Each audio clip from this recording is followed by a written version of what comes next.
L'apôtre Paul dit que chacun, frère, demeure devant Dieu dans l'état où il était lorsqu'il a été appelé.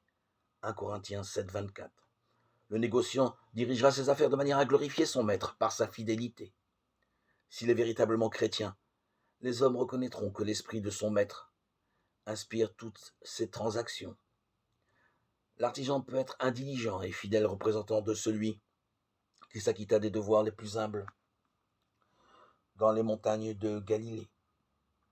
Chacun de ceux qui se réclament du nom de Jésus-Christ devrait agir de telle sorte que le monde, en le voyant, puisse être amené à glorifier son Créateur et Rédempteur. Plusieurs s'excusent de ne pas faire valoir leurs dons au service du Christ, en alléguant que d'autres possèdent des avantages supérieurs et des dons plus brillants. L'opinion semble généralement prévaloir que seuls ceux qui possèdent des talents spéciaux doivent consacrer leurs facultés au service de Dieu.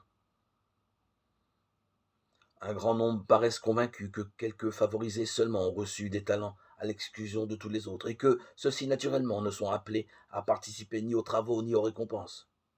Mais ce n'est pas là ce que nous apprend la parabole des talents.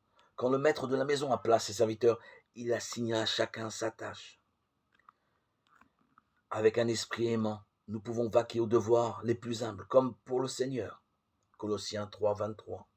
Si l'amour de Dieu est dans le cœur, il se manifestera dans la vie.